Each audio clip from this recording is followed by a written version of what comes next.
four words in the first verse of Genesis chapter 3, which is kind of known as the chapter where everything starts falling apart in the Bible. You got 2 chapters of serenity, 2 chapters of creation, 2 chapters of Adam and Eve walking in the garden in perfection and perfect relationship, and then 4 words kind of turn this whole thing upside down.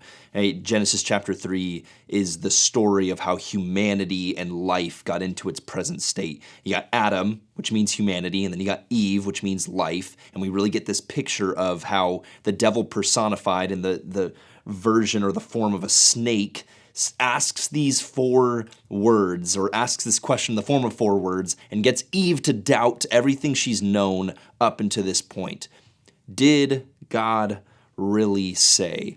And it's the oldest trick in the book, right? This is the equivalent of walking up to somebody and pointing at their chest and saying, hey, you got something there, and they look down and you flick them in the nose and you go, got him. Oldest trick in the book. And for thousands of years, this is what the devil has been tempting us with. Did God really say? There's 2 main attacks that he gets at, and it's don't trust God and don't trust his words. And with these 4 words, did God really say, he gets Eve to doubt whether or not she can trust God. Is God holding out on me? Is there something else that I'm missing out on?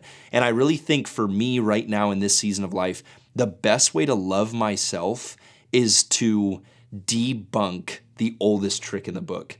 I'm reading a book right now by a guy named John Mark Comer, and he says that there's these deceptive ideas that play into disordered desires. Right? So we see it in Genesis chapter 3 here. Did God really say? Deceptive idea. And then it leads into this disordered desire for her that the tree starts looking favorable. It starts looking good, and she takes it and she eats it and she gives it to her husband. And this disordered desire has its root in a deceptive idea. And so when it comes to, man, at the end of this week, looking at how do we love ourselves, for me to wrap up this week, how do I love myself? What are the things that I'm being deceived in? And that's the kind of funny word about deceived, right? Over 40 times in your New Testament, there's some version of don't be deceived. My dear friends, don't be deceived in this. And more often than not, when I'm being duped, when I'm being deceived, I don't know that it's happening. And so how do I love myself?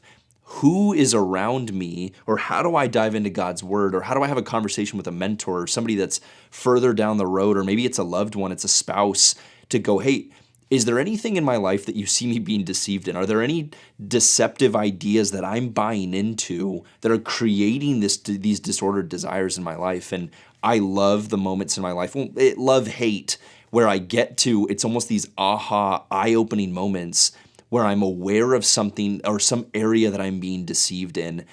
And I believe wholeheartedly that the devil has not changed in many ways from Genesis chapter 3. In so many ways he comes into my life and goes, did God really say? Is he really good? Are you missing out? Is there some way that you can immediately gratify here and now today, something that's going to make more sense, or a shortcut? And he gets me to doubt, can I really trust God? And is what he says really good? And I fast forward all the way to Jesus in the desert right after being baptized. And the first words out of Satan's mouth when he's tempting Jesus are, if you are the Son of God. It's the exact same lie.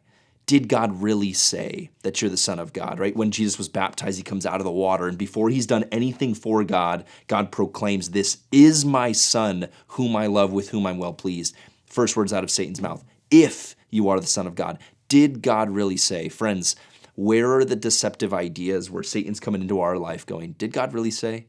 Is he really good?